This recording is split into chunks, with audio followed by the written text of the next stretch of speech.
चंद्रकोटि शुचिस्मिता चंद्रकोटि शुचिस्मिता गायत्री कृपापरा गायत्री कृपापरा सूर्यकोटि समप्रभा सूर्यकोटि समप्रभा गायत्री कृपापरा गायत्री कृपापरा चंद्रकोटि शुचिस्मिता चंद्रकोटि शुचिस्मिता गायत्री कृपापरा गायत्री कृपापरा महामंत्र फलप्रदा महामंत्र फलप्रदा गायत्री कृपापरा गायत्री कृपापरा संध्यारात्रि प्रभाताख्या संध्यारात्रि प्रभाताख्या गायत्री कृपापरा गायत्री कृपापरा हंसरूपा निरंजना हंसरूपा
सर्वविद्यास्वरूपाय लक्ष्मी संश्लिष्टवक्षसे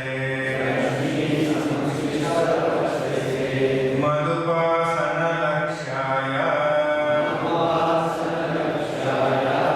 हयग्रीवाय मङ्गलम् हयग्रीवाय मङ्गलम् शङ्खचक्रमहामुद्रा पुस्तकाढ्यं चतुर्भुजम् सम्पूर्णचन्द्रसङ्काशम्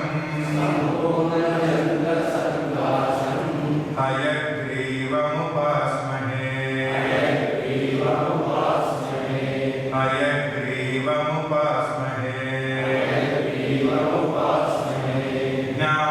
ज्ञानानन्दमयं रामम्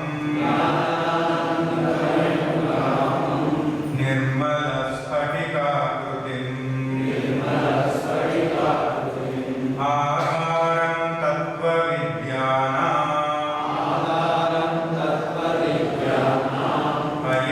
हयग्रीवायितं नुमः हयग्रीवायितं नुमः शङ्कराचार्य नवावतारम् विश्वेश्वरं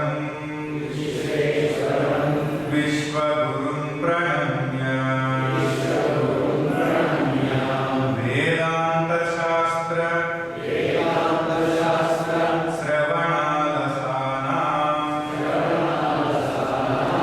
बोधाय कुर्वे किमपि प्रबन्धम् बोधाय कुर्वे किमपि प्रबन्धम् श्रीमद्हयग्रीव पदारविन्द कारुण्यमानन्द रसप्रसङ्गा मन्दाशयोद्धारण बद्धबुद्धिः सिद्धान्तबिन्दुं विपुलीकरोमि सिद्धान्तबिन्दुं विपुलीकरोमि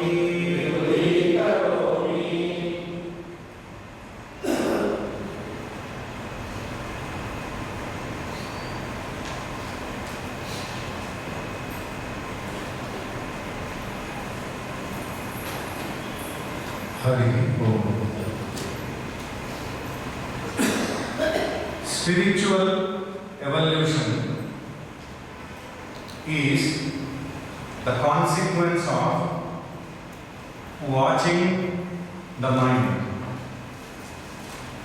Not only watching the mind, but also its natural tendencies.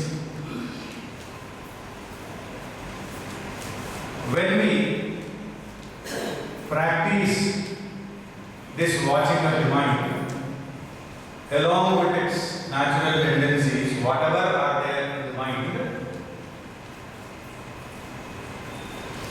which are having the potential energy to manifest in the mind and create thoughts based on the tendencies. So when we watch them, then what happens is the mind becomes an it. It will not be I or it will not be mine. Nor even it will be in that category of you. What happens is it will become an it. When we start watching it, earlier the identification with the mind was I am the ego, ahamkara, I am that, meaning I am the mind, and whatever contents are there, mine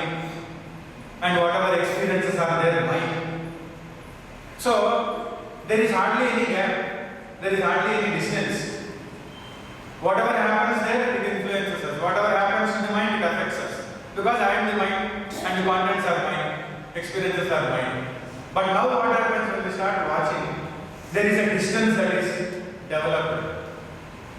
We can see the gap. And the mind along with its contents becomes an inter, like any other object. So that also becomes an object. There is a distance between us and these objects which are there around us. Whatever happens to the object doesn't affect us unless and until we have great investment in that object. Generally it doesn't affect us.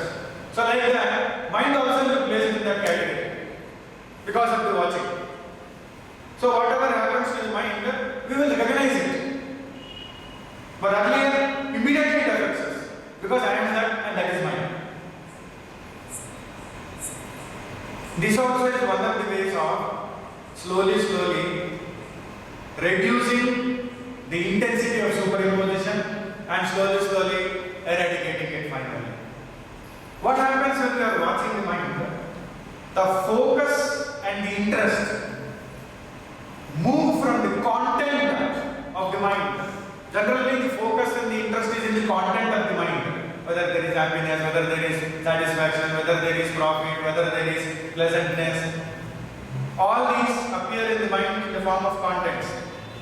So various other contents become very important point of our focus and interest. But right now what happens? The focus and interest shifts from the contents of the mind and the mind to the one who is watching, observing and witnessing the mind. The focus shifts on to that. Because as we are watching, we also become aware of the watcher. We become conscious of the watcher. That there is somebody watching. And slowly we start identifying with the watcher as we have seen yesterday.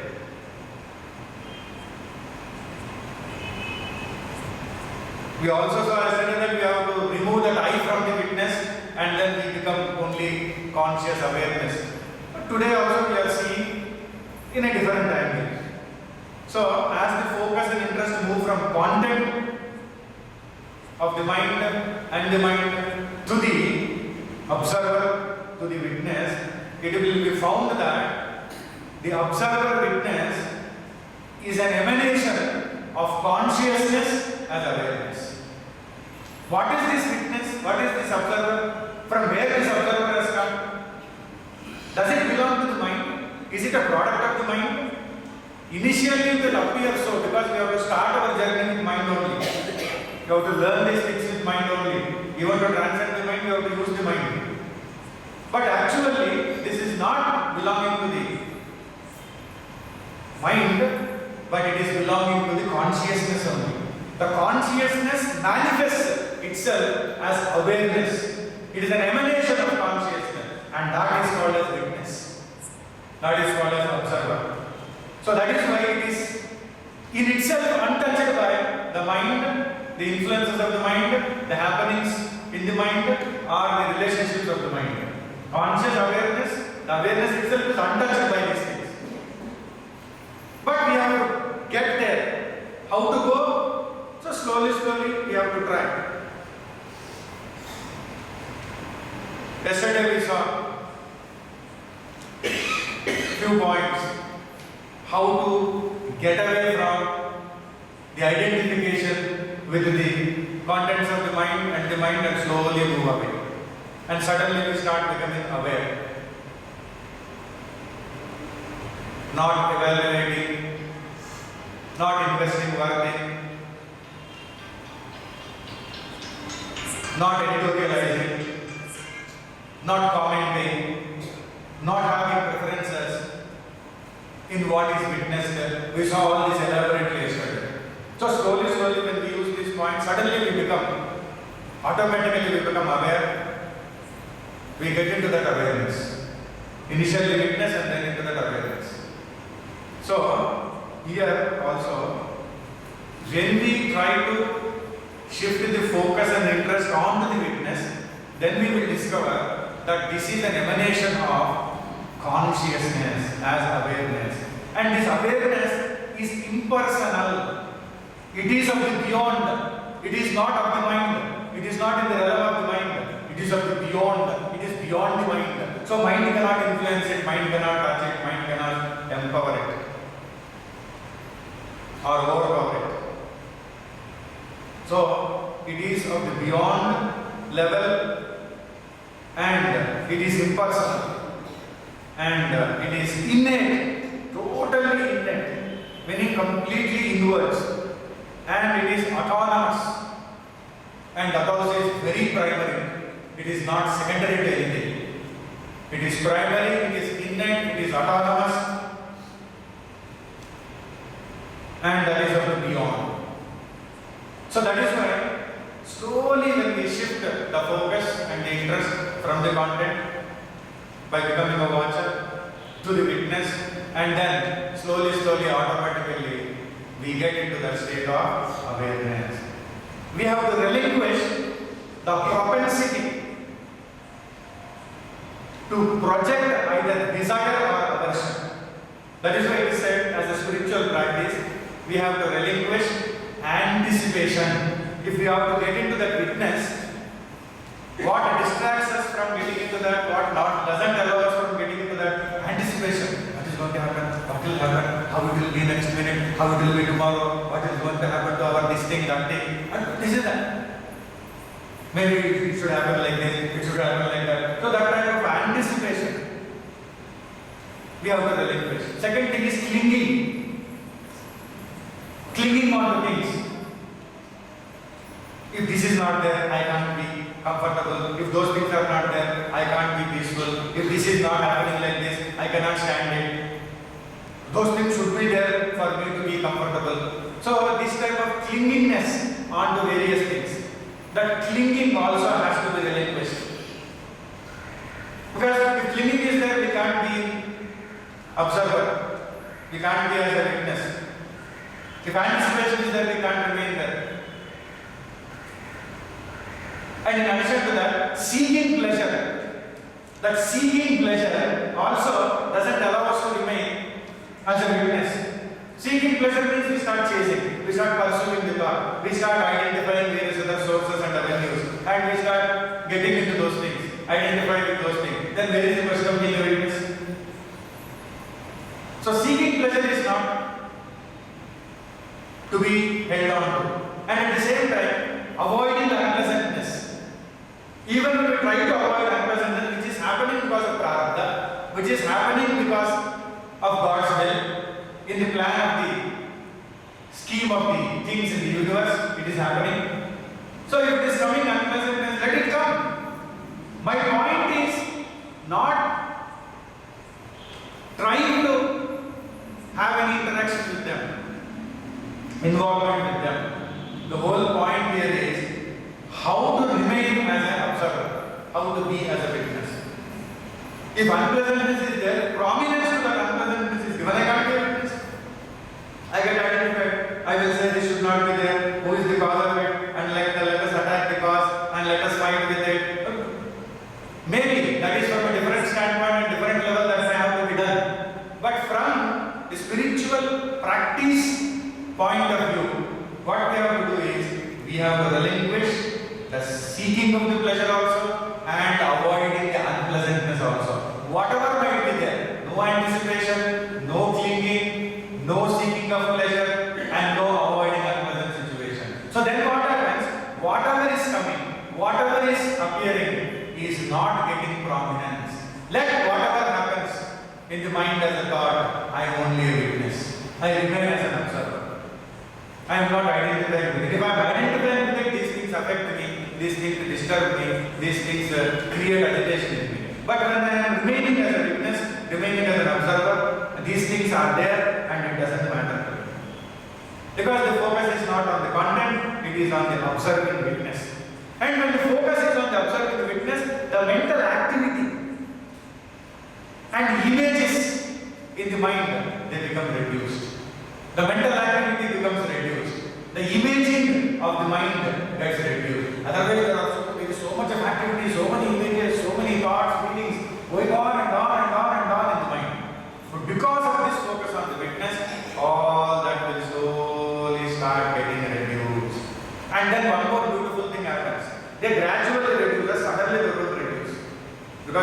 accumulated since birth. Gradually they will get. One more thing happens is everything will appear to be of equal value without any specialness attached to it.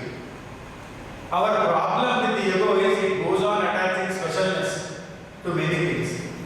Suddenly that becomes very special and then we get attached to it. But here now things will become of equal value. A witness treats and considers everything as equal. Nothing special. So that way we are freed from attributing extra value to the things which they don't actually have, but we project value onto them. Witnessing never allows this projection of the mind to attribute special value to those things. We are automatically getting freed from the content of the mind. Everything is treated as equal. Otherwise we think how difficult it is to consider everything as equal. Witness automatically considers. Because that is not a mental quality. That is a quality or emanation of consciousness. So that will not be bound by these mind's limitations. Only thing is you have to get there and then start getting identified with it. To watch the mind from a detached position is educational. We start learning so much about mind and non-stressful. That is non-stressful. Identification is stressful. Involvement is stressful. But to watch things from a detached position, it is non-stressful.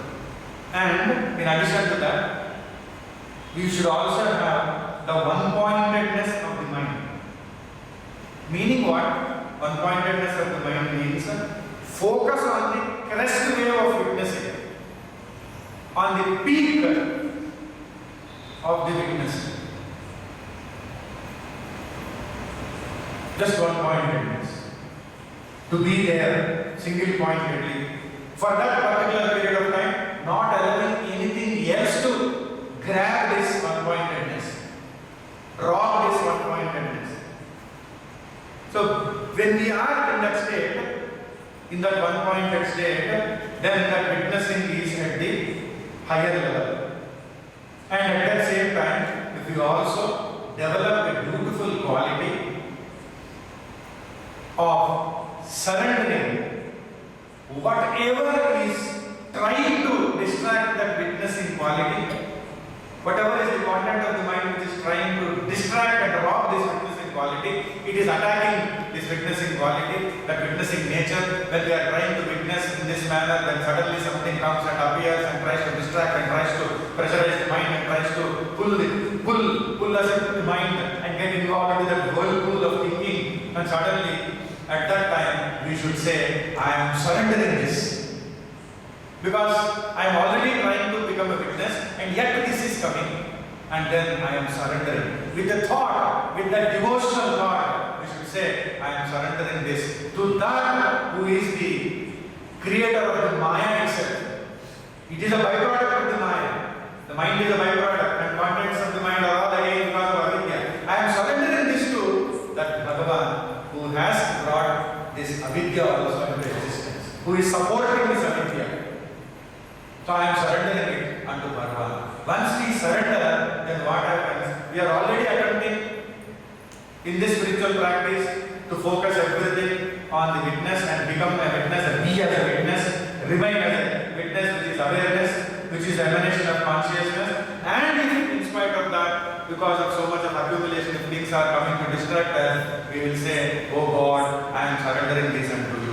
When I say, oh God, I am surrendering this unto you, and that responsibility of handling them, managing them, struggling with them, resisting them, or trying to do something with them, that is gone, that is left to God. And He will certainly come to assist us, the Saguna Brahma, the Paramatma, the Ishvara, all of them will certainly come to our help and then assist us and make us get into that one-pointedness of the mind more firmly. That is why it is said, whenever certain things happen in the mind, we need not resist them and we need not get attached to them or identify with them. Just watch and then allow it to go. The light of awareness is untouched by mental content, emotional content. Minds, thoughts and feelings of emotions will not be able to touch because there is the light of awareness and these are illumined by the light of awareness. These things are illumined by the light of awareness. Light of awareness may touch them because it has to illumine them, but these things will not bind the light of awareness. So all the thoughts and emotions are illumined by this light of awareness. So then what happens?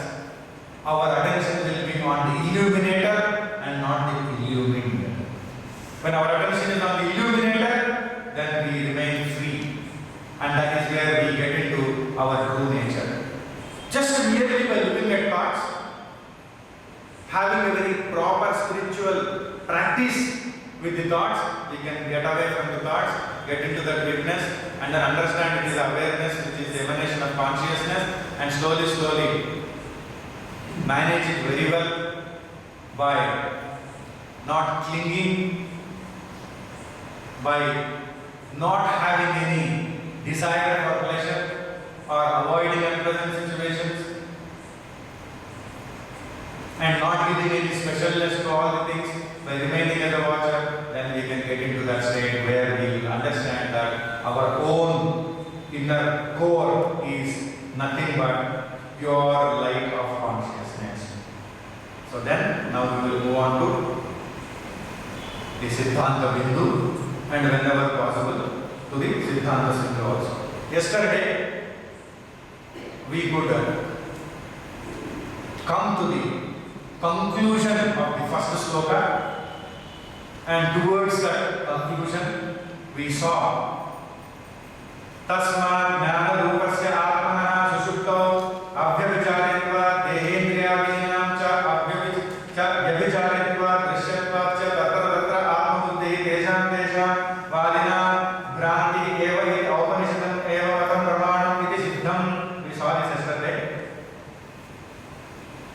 The meaning is, therefore, all that what we have seen for all these days as the subject matter of this beautiful text.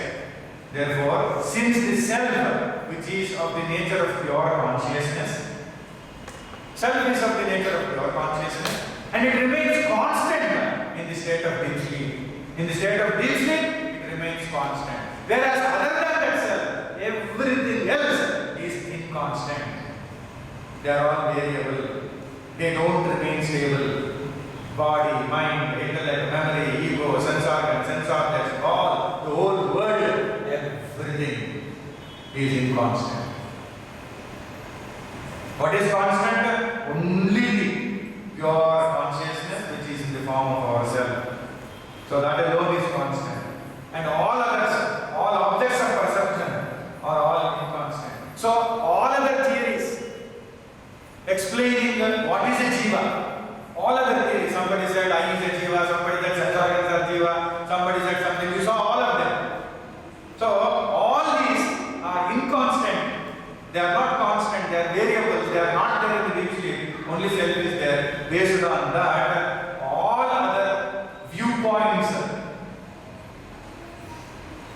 that various other entities are the self, are the jiva, or are the inner self, all that are not tenable. They are all erroneous.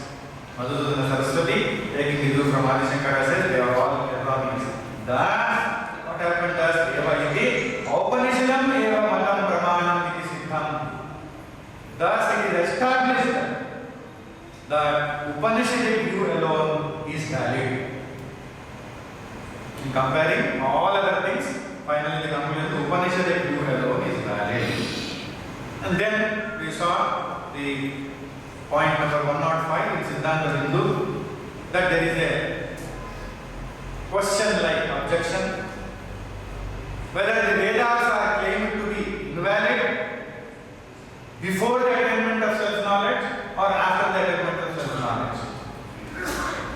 Only self is there, nothing else is there. So that mind, intellect, memory, yoga only are participating in intellect only is learning about various other things in the Upanishads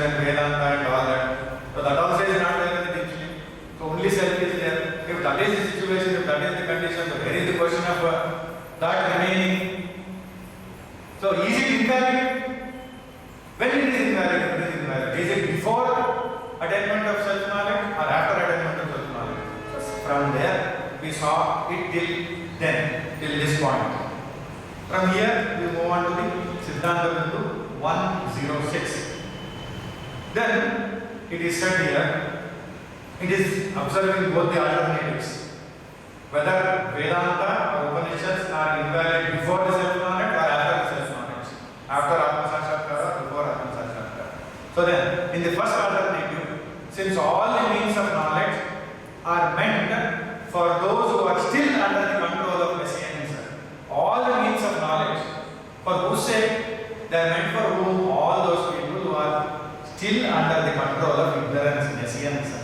And since identification with the body, mind, intellect, memory, ego, etc. is not negated at that stage, when we are in the ignorance, we have not negated the identification with body, mind, intellect, memory, ego, contents, etc. So, there is no obstacle to their validity. They are valid. Whatever is there, all that knowledge is valid.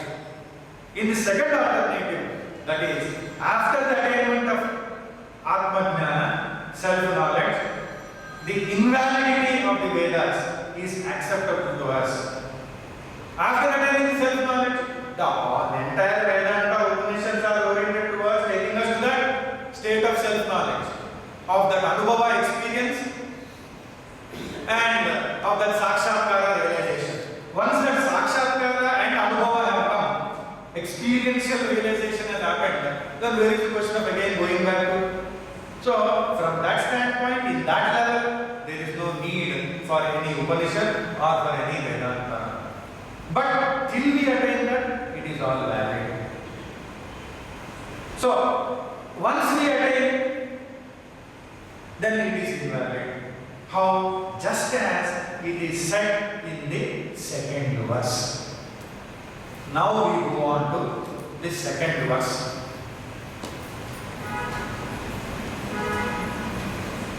Navarna Navarnashrama Achara Dharma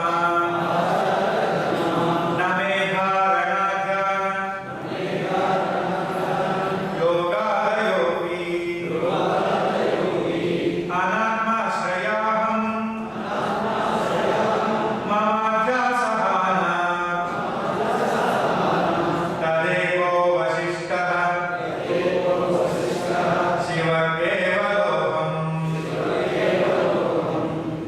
Now, slowly. Navarna Navarnashrama Achara Dharma Namedharana Dhyana Yoga Yogi Anatma Shrayaham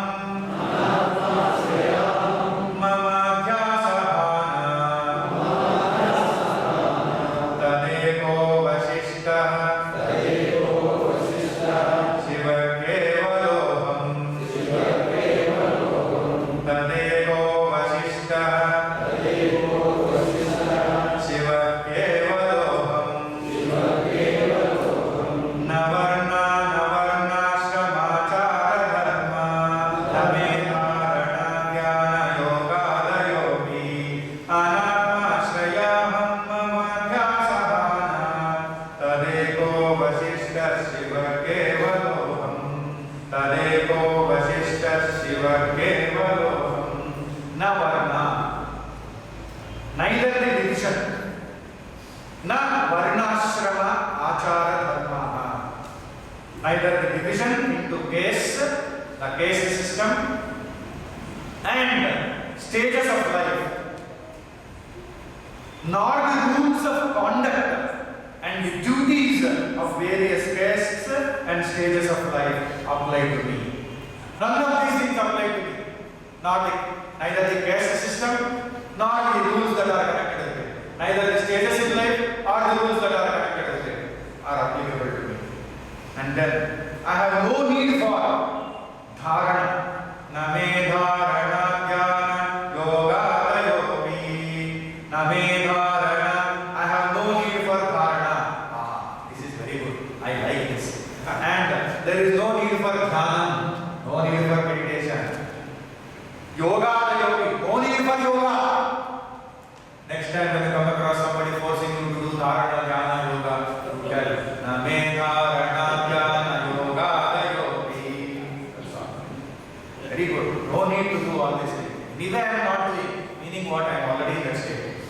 That is why I am not doing. So whenever you want to do these things, the thought will come back. I don't want to do that. Good. Because this is the life. Anatma shrayam mamadhyasavana. When it happens like that, since the notions of I and mind,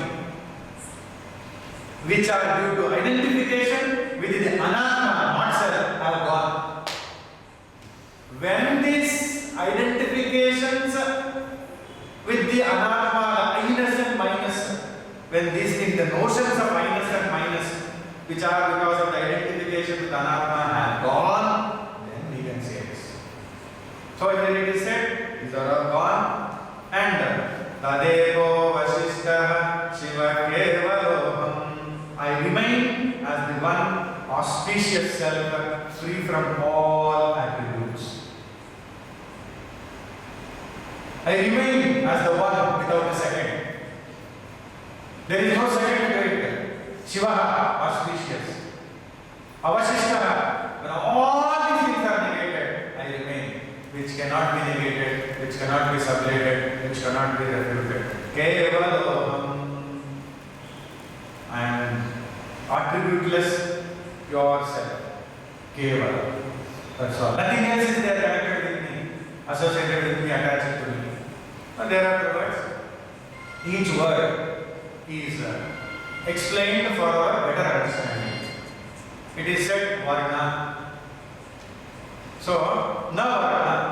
So, what is Varna? Madhusudan Saraswati says Varna, Varna, Brahmanyatvalayah, Brahmanyatvalayah. Meaning what? This Varna means the caste, means Brahmana, various other things. Kshatriya, Vaishya, Shudra, Ityadi. So, that is what Varna means here. Then, Ashrama means Ashrama, Brahmacharya, Brahmacharya, Vanaprastha, Brahmacharya, Grihastha, Vanaprastha, Sannyasa. All these different stages in life. Ashrama means that, different stages in life. Then, Acharaha, Snana, Sauchadaya. Acharya means one of the fundamental things is what? Becoming pure, physically also, and slowly, mentally also, surroundings also, we have to keep clean, we have to keep pure. So like that, bathing, keeping the surroundings clean, and then keeping the mind clean, all those things will come under this. Especially external Saucha, purity. Nowadays also, we are told, we have to keep surroundings clean, otherwise so many viruses and so much of bacteria and so many things will affect our health. So at least for that sake we have to keep it clean. But here automatically it is said. So then, Dharma means what? Brahmacharya, Guru Sevalayah. So the duties are celibacy and service to the Guru. Celibacy here meaning maintaining that discipline of the mind when it is involved in sensory pleasures. To maintain that discipline and timing and then involve in it. And then service to the teacher, because all these things will purify. Service to the Guru also is dharma. Service to the elders, service to the teacher, serving the nation, serving the society, serving the community. All these things will come here.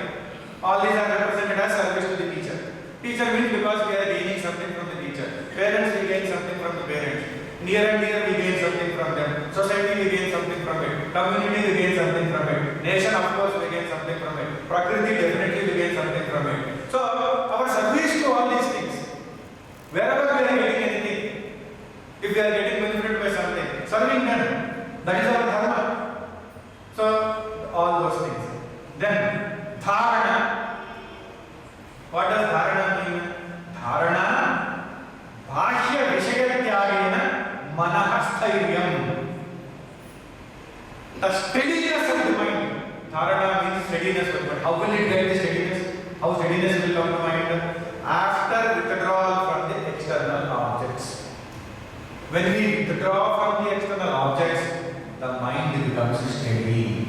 As long as we identify with them, we are involved with them, it remains unsteady. So only when we withdraw our mind from external objects, we become steady. That is very important. The mind becomes steady. So that is what is karana. Then dhyanam. Dhyanam, Paramatma Chintanam. Very beautifully said here also. Dhyanam, Paramatma Chintanam. Dhyana means contemplation upon the Supreme Self. Understand what is Paramatma and constantly contemplate upon the Supreme Self. Whatever the scripture says, hold it in the mind and make it regular, make it continuous, make it repetitive, and make it a steady contemplation. So that way. Then yoga means yoga chitta vritti nirodha. Whatever modifications are happening in the mind, modifications in the form of so many things, any change that happens in the mind, because mind goes and contacts the external world and then immediately has to change into the object, in the form of the object, in the shape of the object, and then immediately that modification happens and that keeps affecting us. So slowly overcoming or restraining all those modifications that are there in the mind. Then Adi Shabdena, there was one word Adi used here. Adi means what? Shravana, Mananadaya, Grihyante. By etc., the word etc. meaning hearing, reflection, so on and so forth. So we have to keep listening also to the scripture, and we have to reflect upon the points that we have heard, and then we have to continue further that also. So, Sarvesham ज्ञानोत्तरकाले असत्वे हेतुम् आह अनात्माश्रय अहम मम अध्यासहाना इति. The reason for the absence of all this after the dawn of knowledge is the removal of notions I and mine, which are based on anatma. Why we don't need any knowledge after the attainment? We don't need any Upanishad or any Vedanta or any other things after attainment of self-knowledge, because the very identification with Anatma is not there, superimposition, so that I-ness and minus are gone. So then once the I-ness and minus are gone, this is not required. So then Anatma, Atma, Virodhini, Avidya. The not self, the Anatma is nescience, which is opposite to the realization of the self. It will not allow us to realize the self. So then, tadashraya, tad upadana, yaha ahankara mamakara adhyasa, tasya samulasya api tattvajnanena hana, tat prayukta varnashramadi vyavahara nasti ityartha.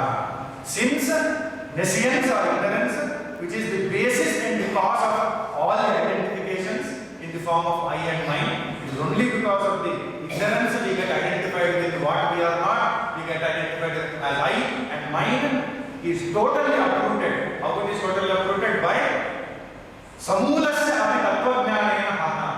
Samulasya, totally uprooted. With the mula, with the roots, it is removed. Tattvajnanena hana. It is only because of the knowledge of the reality. So the ideas of caste system, stages of life, which are born of ignorance, do not exist any longer. So in the heights of his own realization, Adi Shankara felt that. In explaining this, Madhusudana Saraswati also, because he is a student, he also feels that, and later on in Siddhanta Siddha Ramaraya Kavi also feels that. All these people belong to a traditional system of analyzing these scriptures. But they themselves say that all these systems of divisions in stages of life, in caste system, which are bringing about so many other divisions, all these are non-existent, they are not required. When they are not required? When we attain to the self-knowledge, because that I-ness is not there, that minus is not there. That I-ness and minus, that notions only create all these things. That is why great masters always don't give too much of importance to these divisions, because divisions give more fragmentation and create more difference of opinion, so on and so forth. But as a practice for attaining the knowledge, this may be necessary. But this is not ultimate, this is not unavoidable, this is not that which cannot be transcended. It cannot be seen like that. But this is the only division. This has to be accepted like this, and this is rigidity. This is not seen like this. Because this is not available.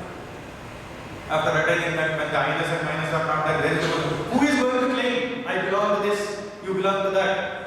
Who is going to claim? Who is going to do this? The minus and minus is not there.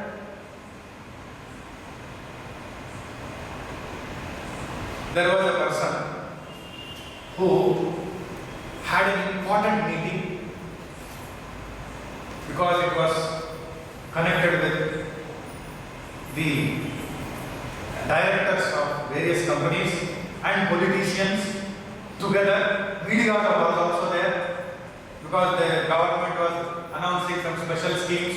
They were giving their representation that they are facing some pressures because of some groups, and then so there was a big gathering at a very nice venue. So much of rush, so much of crowd was there. This one of the directors who is supposed to be there just came at the border time, just at the time where he is about to start. He came in his car and he sees that there is no parking slot available. No parking slot in the lot. Nowhere it is available. What to do? Because so many top officials are coming there, very strict. They are not going to allow to park anywhere. So what to do? At that time, suddenly he thinks of God and then starts praying, God, if you give me a parking slot, I will come to the place of worship and worship you without fail. Every week I will come to worship you without fail. Now show me that you are answering my prayer. If you give me one parking slot now to park this vehicle, because I have to go now, there is no time. If I don't go, then I will be blacklisted. So now, come on. Exactly at the moment he prayed, suddenly somebody pulled his vehicle out of the parking lot just there. And immediately he said, never mind God, I found it by myself.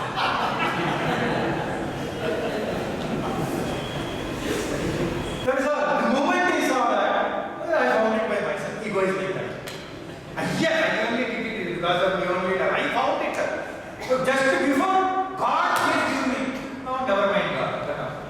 That is how the ego is. That is how it claims. That is how it claims authorship. Other day also we saw. When something happens, immediately in a fraction of a second, we start claiming that I am the author. Other day we saw, just as the eyes do not claim the authorship of the objects that they see, the ears do not claim the authorship of the sounds that they hear. Similarly, the ego cannot claim the authorship of the thoughts it thinks. It only claims that is all. That is like I claiming that all the visible objects I only offer them. Like that only. So that is how here also the ego is like that. Always. Whenever you are helpless, suddenly they think that something higher is there. But suddenly the situation changes. I'm only doing that. That is how things continue like that. Once it so happened that an engineer left the body and then was standing at the Beerley gates and for admission into the heaven. It is said, according to that system of philosophical thinking, Saint Peter was there who has to allow them inside. So Saint Peter said, no.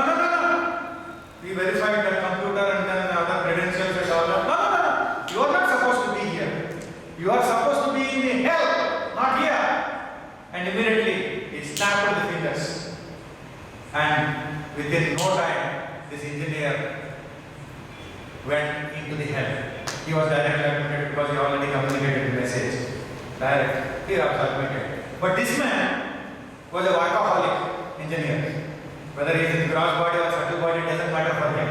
So he was a workaholic. He went there and then started talking to people and then telling them how can you improve this, how can you improve that, how can you do better this. He saw so many things. I don't know what is all this in the situation. Why can't we work together? Why can't we come together? Why can't we make the change? And went on making changes.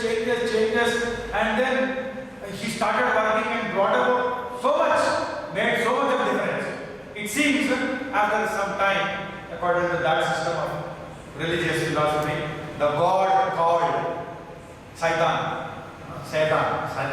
the God called, how are you doing? Because according to them, he is the in charge for the hell, Satan. So, when God called Satan, the Satan said, what can I say? This man called as an engineer came to a hell and he changed everything. Now the whole hell is centrally air conditioned. And there are escalators everywhere. I don't know what all changes he will bring now. The moment Satan said this, it seems God told, send him to heaven. Immediately send him to heaven. He should have been here. If you don't send, I will sue you. I will sue you if you don't send. And it seems Satan said, how can you sue, O God? All the liars are with me.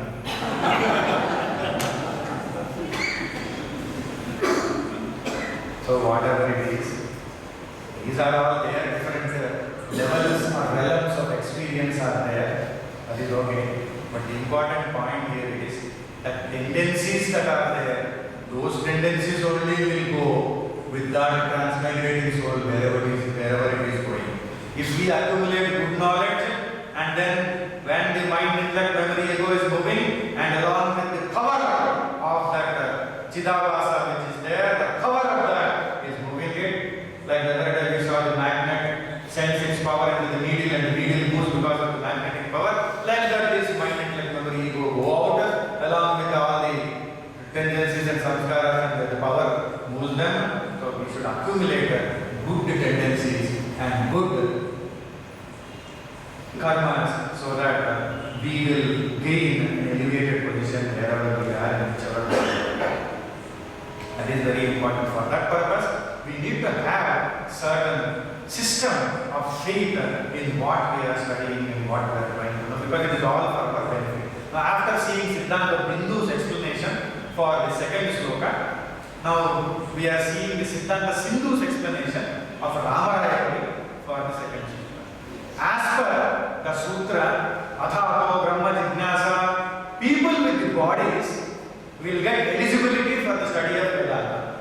Whosoever is got body, Shariradhari, will get eligibility. But only after, that is good, but only after practicing various sadhanas like Shamana, Dhamma, Diksha, Upadesha, so on and so forth. Why? Because one needs a sattva shuddhi, mental purity. Because for gaining mental purity, we need to do these spiritual practices. So, when we do spiritual practices according to Ramarayapuri, we will attain the purity of the internal organ. This will not happen unless the sins have diminished, decreased, declined. Purity of mind will not happen unless the sins have decreased, diminished, declined. And sins will decline only when yajna karmas are performed.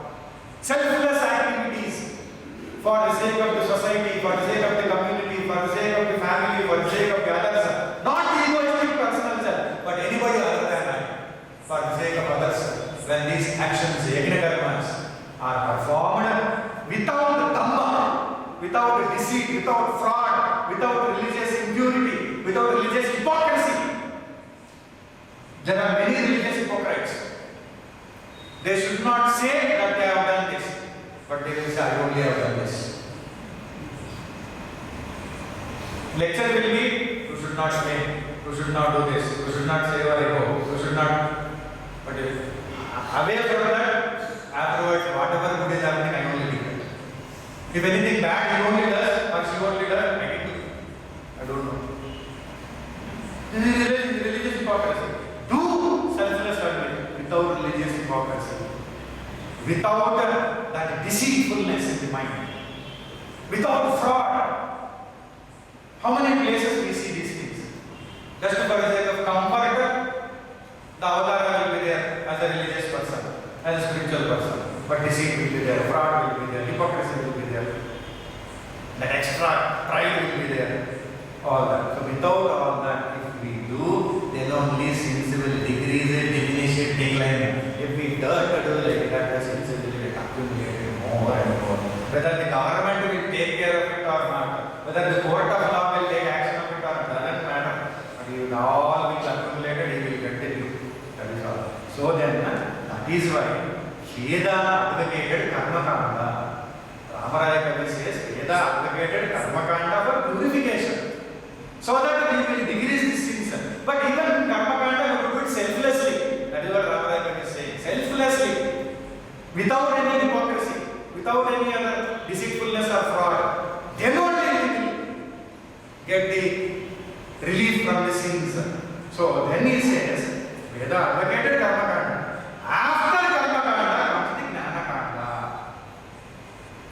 is why Anaconda or Upanishads or Vedanta come after we attain mental purity. For that we need to do some selfless service.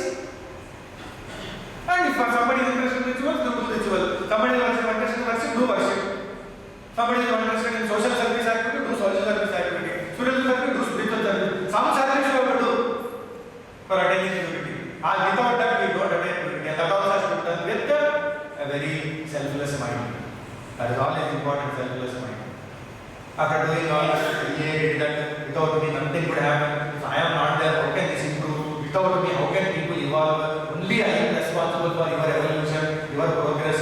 Without me, you can't learn any knowledge. So please treat me as realized. So all this is all hypocrisy only. This sins accumulation and more sins will get accumulated.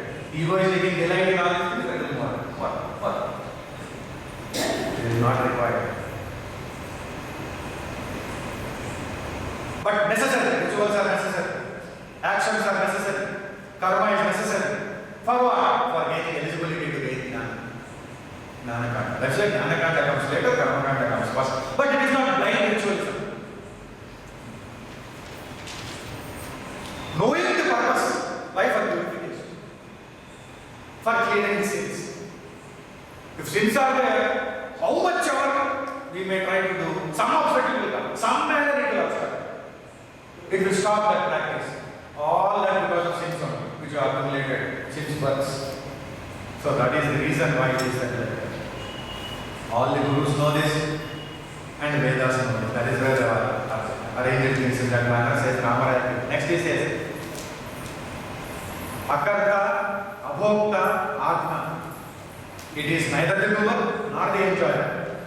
He is of the same form, without change, without modification in all three periods of time. Mind changes, body changes, intellect, memory, ego changes, sense organs change, sense objects change, world changes, people change, relationships change, everything changes. But Akarta, Abhokta, Atma does not change in all the three periods of time. In the past, in the present, in the future, he is of the same.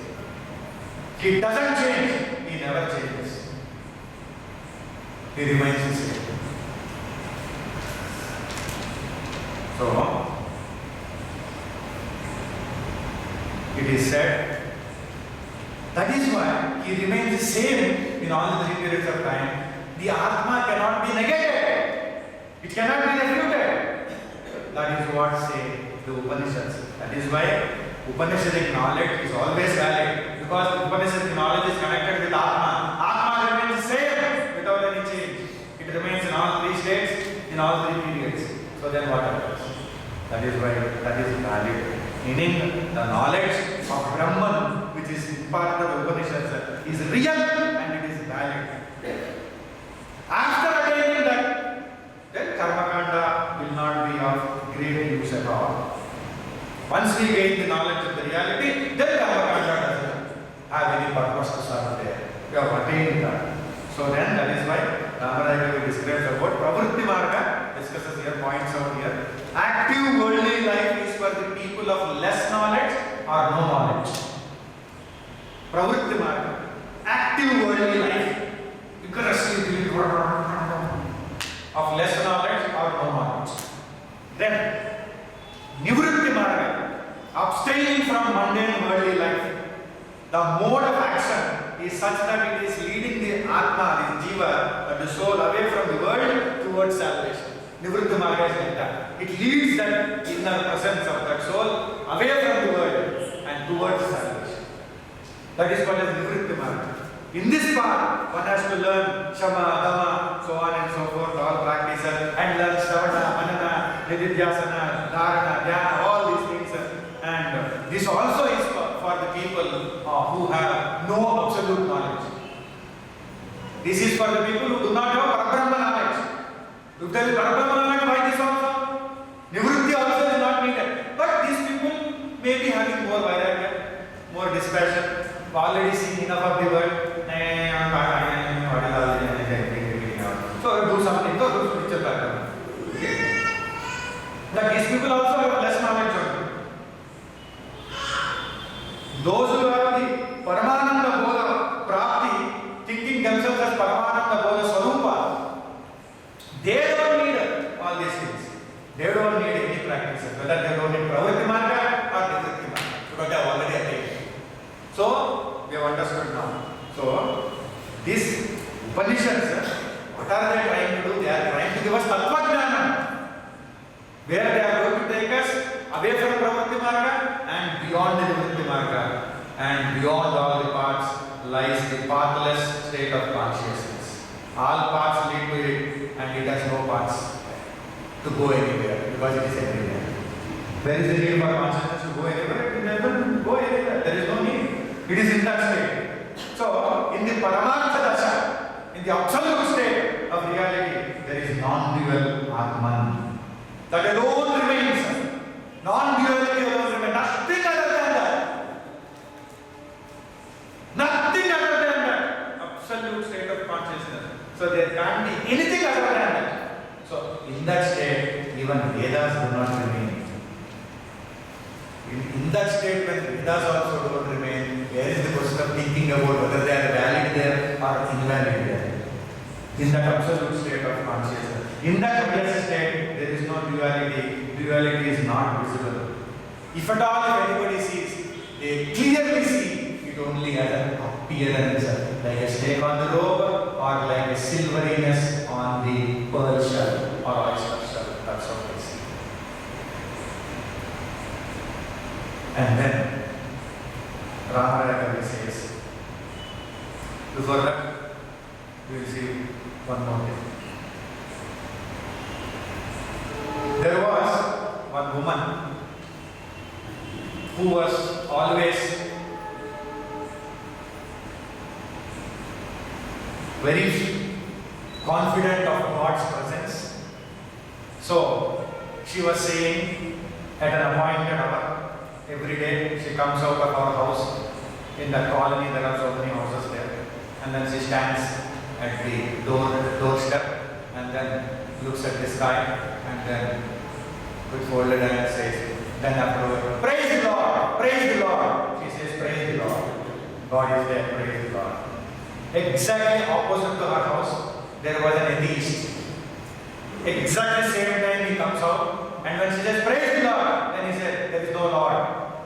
There is no Lord. She says, praise the Lord, he says, there is no Lord. Because he is atheist, he doesn't believe in God, and she believes in God. He says, praise God, there is no God.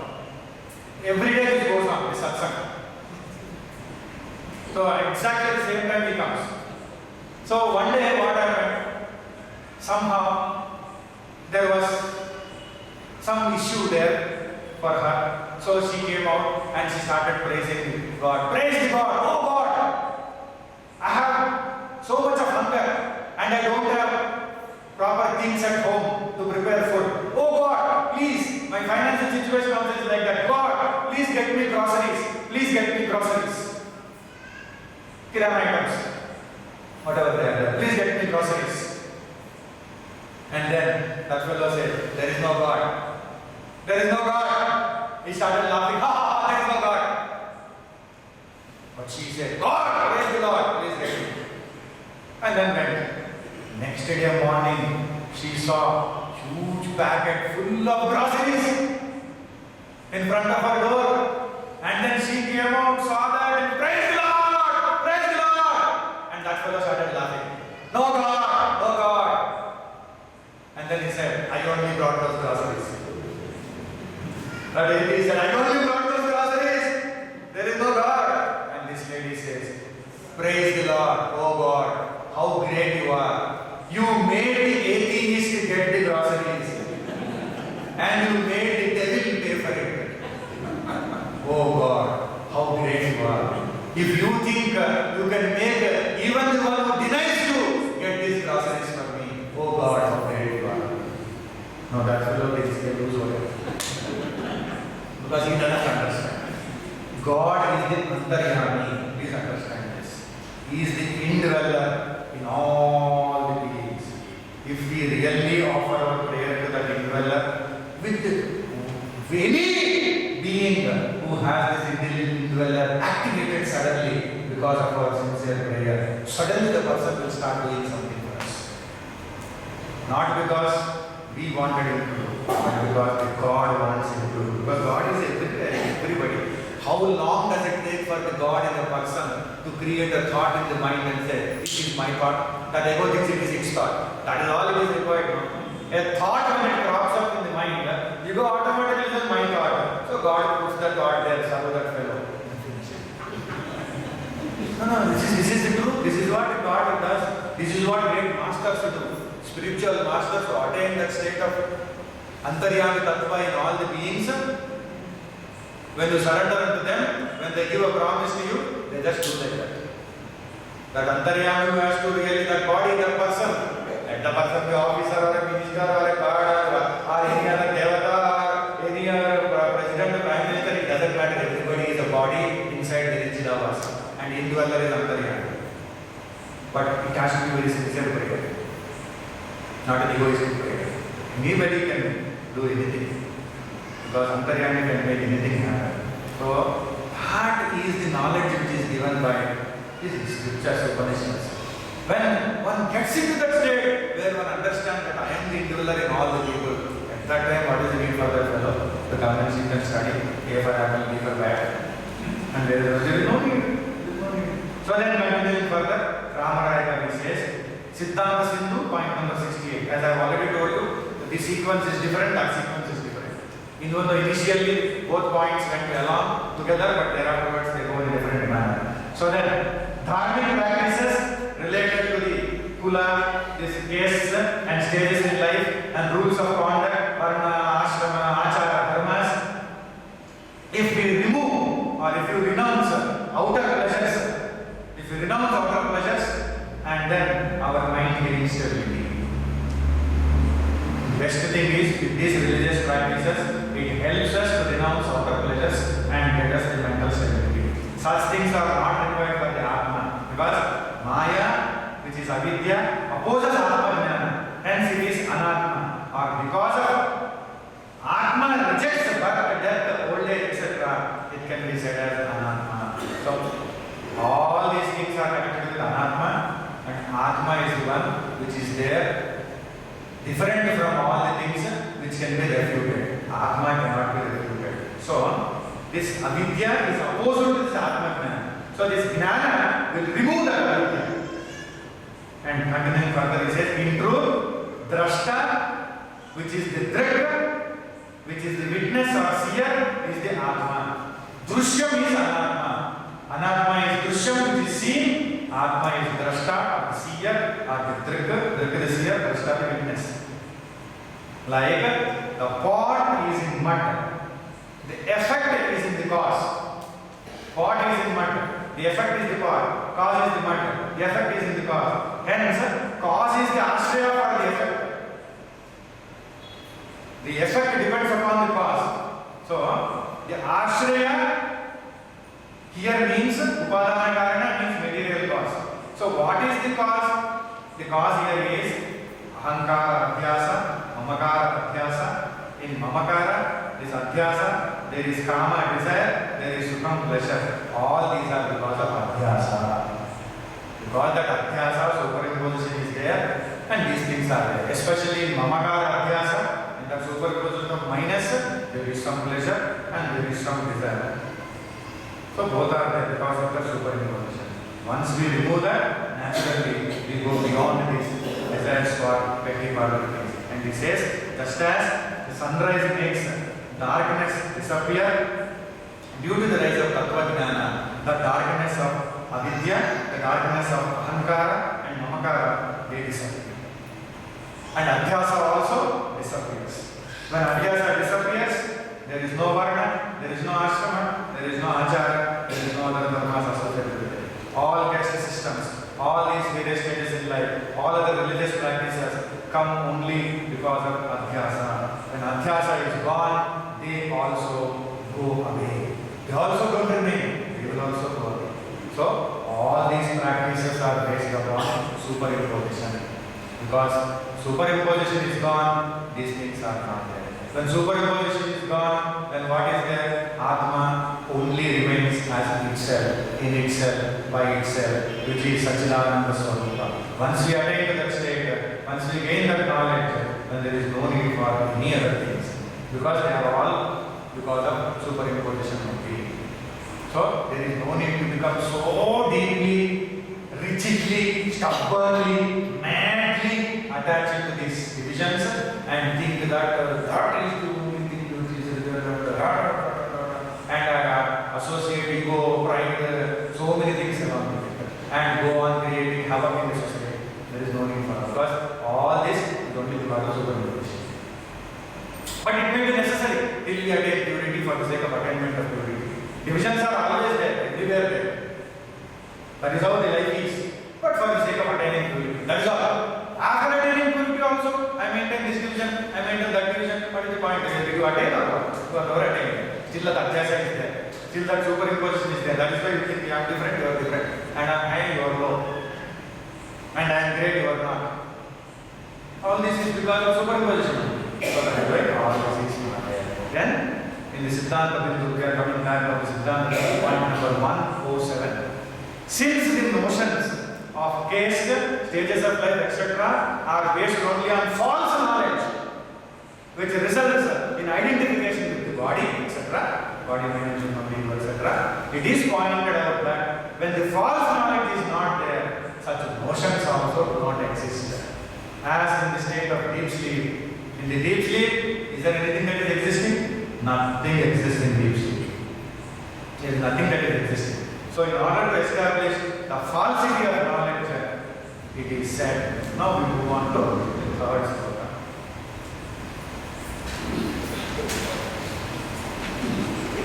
Namata Pita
it seems in a school, in a class, the teacher asked the kid to write an essay on the birth,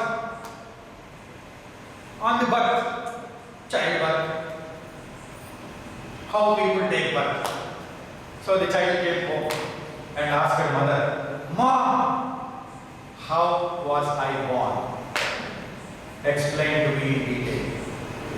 The mother looked around and said, "A heavenly bird brought you to us from the heaven. Heavenly bird brought you to us." She used the word stork that generally stays in the high-rise buildings. So, heavenly bird brought us. Then, how were you and father born? Heavenly bird brought us. How was our grandpa and grandma born? this fellow writes, there is great confusion regarding the birth in our family for 3 generations. Because there was no natural birth.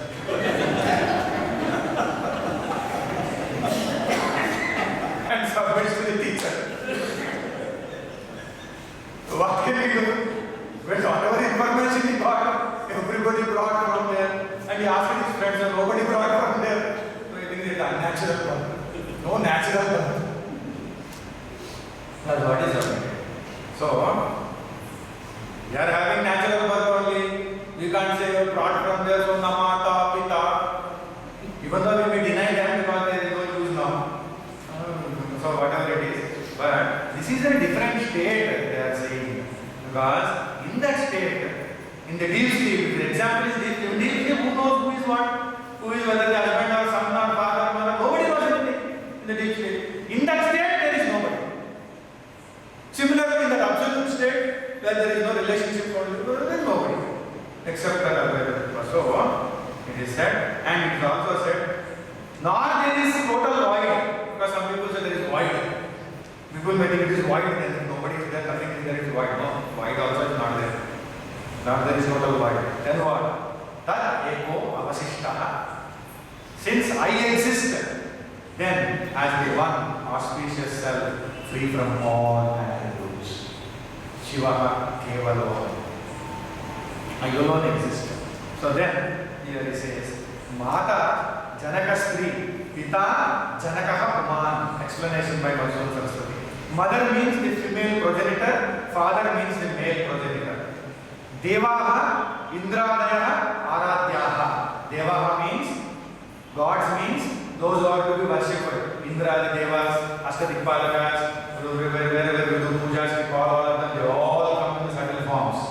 They are all there in the creation.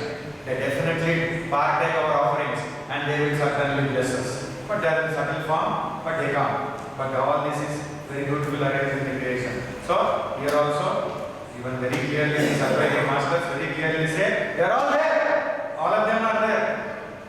Then, Lokaha. What does Loka mean? Lokaha, Tad Aradhana Phalani Swargadini.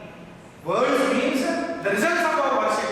Whenever we worship, whenever we do any activity of worship, we get some punya, we get some merit. As a result of that merit, we get some worldly pleasures also, we get some other worldly sadhavas also, and there also nice treatments also, attainment of heaven also. So, that is meant here by the word words. Then, Veda, Laukika Pramana, Appatipanna, Hita, Ahita, Sadhanaka, Pratipadakani, Brahma Pratipadakani cha, Pramana Vakyani. Madhusudana Saraswati in Siddhanta Bindu says, Vedas means the authoritative statements which describe the means of attaining what is good. What are the Vedas here? That describe the means of attaining what is good and avoiding what is evil. This is what Veda tells us. Whatever is good, you are attaining. How to attain means how to avoid the evil, and which cannot be known through worldly means of knowledge, and those statements which instruct about Brahman. Veda means that also which helps us, which teaches us, which imparts us knowledge by which we can attain good, we can avoid evil, and finally we can attain Brahman also. Yajnaha, Swargadi, Sadhani Bhutaha, Jyotishthomalaya. Sacrifices are the means of attaining heaven, such as Jyotishtoma homas if they do, they attain heaven also. So, sacrifices means all the various kinds of homas, yajnas, yagas, all these are associated, they are all very much there. How much ever atheistically we may reject them, but they are there, what to do in creation. Tirtham. Tirtham means yajnani sadhani bhutaha, Kurukshetra deshaha. There are certain special places where if you do a small karma, multiplied by so many times that result will be there. Karma Kshetra, Dharma Kshetra, Kurukshetra. Like holy places are the places fit for sacrifice, such as Kurukshetra. Meaning all great Tirthas, all great Tirthakshetras, all great sanctified places, all are there. When we go there, we will also attain sanctity. When we do some good actions there, we will get bountiful benefits also. Evam Papa Karma Sadhanani api Upalaksh Shainiyani. Similarly, the absence of everything that is the cause of sin should also be considered as implied here. In deep sleep, there is no sin, there is no merit. Even sin is absent. In deep sleep, the sinner is not a sinner. Everything is absent in deep sleep. So, we should understand that also. And then, continuing further, he says, Sarvesham Dehadhimana Mulakatvat Tad Abhave Swatah Sambandha Abhavat Avidyamanata Iti Arthaha. The idea is that since all these are the result of identification with the body, in the absence of such identification, these do not exist. Since self by itself has no identification, has no association with all these things. So there is no mother, there is no father, there is no Veda, there is no Yajna, there is no Tirtha, there is no even Maya also. So Tadhacha Sushuptim Prakrutya Shrutihi. In the Shruti also there is a citation from the Shruti here. Atra Pita Apita Bhavati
because there is no illness, there is no mind, there is no antakarna, there is no internal organ, there is no chidabhasa, there is no jiva. That identified person and everything is magnetic ignorance. So that is the reason from Nanda. And he says, Ananvagatam punyena Ananvagatam papena Irno hi tada sarvan Shokan Hridayasya bhavati. All this is from Pradartha Upanishad. So then, in this state, one is not touched by virtue, one is not touched by vice, and for he is then beyond all sorrows of the heart. Tirno hitada sarvan shokan hridayasya bhavati. All the sorrows that are there in the heart, he goes beyond all the sorrows. In this state, in deep sleep, what sorrow is there for us? We might have got tons and tons of sorrows in the waking state. In dream state, we might have seen dreams of sorrows, but in deep sleep state, no sorrow is there. Everything is gone. Punya is not there, Papa is not there. And then continuing he says, Ityadhyaha Abhimana Abhave Sarva Anartha Nivrittim Adhuvadanti. Such statements stress the cessation of all evils. All evils have become extinct when there is no identification with the body. There is no identification with the body, mind, intellect, memory, ego. There is the question of evil. There is no evil there. So, if there is absence of all such relationships, then it must be void. Naturally, people will go to the sector. More relationships are there, then it must be void. So, Siddhanta Bundu says, the answer is no. We will say no to that doubt because the total non-existence of this self in deep sleep has been denied. Nirasta Vishunyatmakatva, that is what he said here. In the sloka itself, that beautifully it is said in the Nirasta Vishunyatmakatva. Sushupto Nirasta Vishunyatmakatva Tadeko Vasishta Shiva Kevaloham. That is what he said. Nirasta Vishunyatmakatva iti. Meaning what? There is total non-existence of the self in deep sleep has been denied. And the idea is that denial refers emphatically to the condition of being non-existent. Then it is said beautifully, if there is only void in the deep sleep, then waking up again would not be possible. If there is shunya in deep sleep, nobody will wake up. Gaya. That's all. Once gone to sleep, finished, because void, gone. So then it says all that happens is that the self is not associated with the sense organs in deep sleep. That is why we don't know. That is why there is that void state. Avinashiva Are Ayam Atma Anuchitta Dharma. From the Shruti statements such as this self is indeed imperishable and indestructible. Avinashiva Are Ayam Atma Anuchitta Dharma. This self is imperishable and indestructible. From the Brihadaranyaka Upanishad, it says self is existing. Then Matra Samsargatu Asya Bhavati Yadvai Tanna Pashyati Pashyanvai Tanna Pashyati. He does not see them because though seeing, he does not see. And then Nahi Drashtuhu Drishtehe Nahi Drashtuhu Drishtehe Viparita Lopo Vidyate Avinashitva Natu Tat Dvitiyam Asti Tataha Anyat Vibhaktam Yat Pashyate. The sight of the seer can never be lost because it is imperishable. But then there is no second entity separate from it which he can see. Meaning what? The sight of the seer is not lost. It is there, but there is no second entity. How can he see anybody as other than him? There is no second entity separated from it which he can see. And Ityadi Shrutivyaha Cha Atma Chaitanyasya Sushupto Na Shunyata Ityardaha. It follows that the self is consciousness, is not non-existent in deep sleep.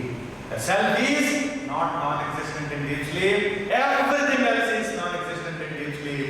So only the self is real. Everything else is indeterminable.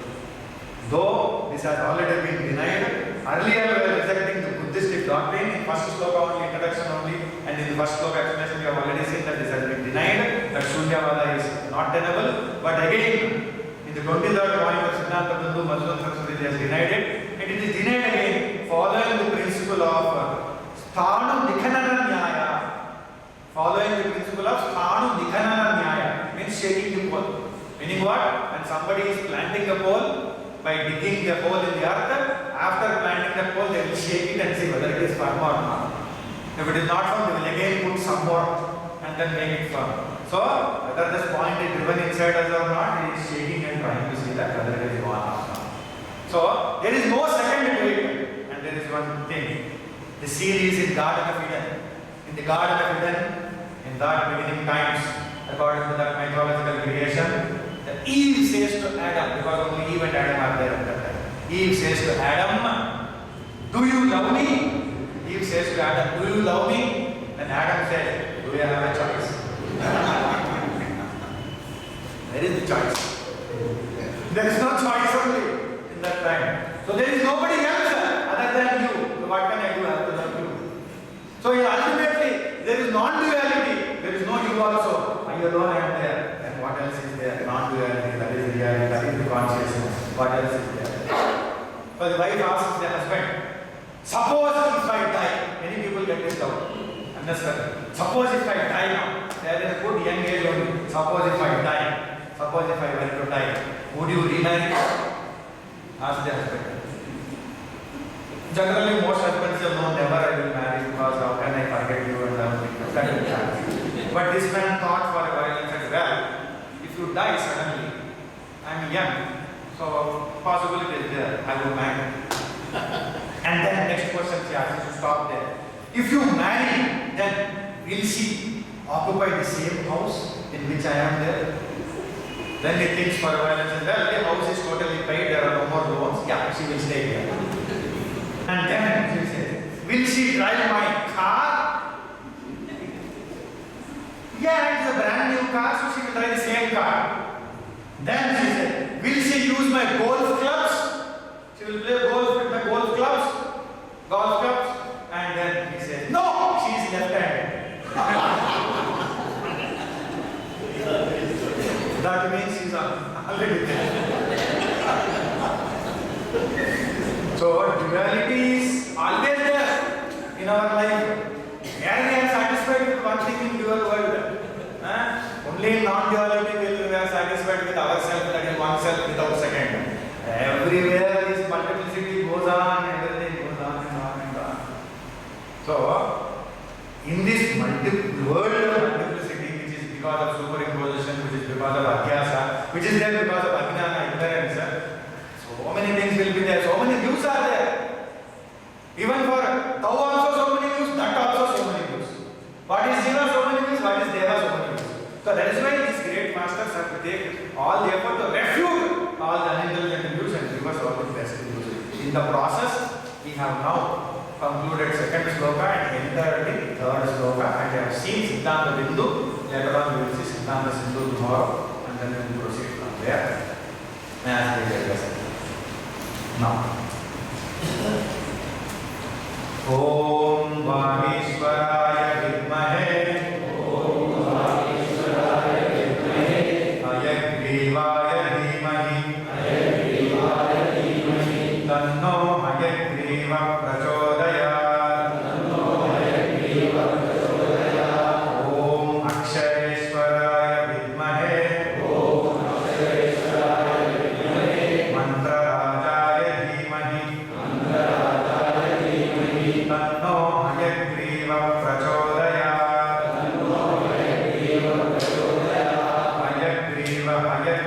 Hayagreeva Om Hamsasoham Vishwavatirna Rupaya Chinmayananda Rupine Tubhyam Namo Hayagreeva Vidyarajaya Vishnave Swaha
Hari ओम श्री गुरुभ्यो नमः श्री परमात्मने नमः श्री पर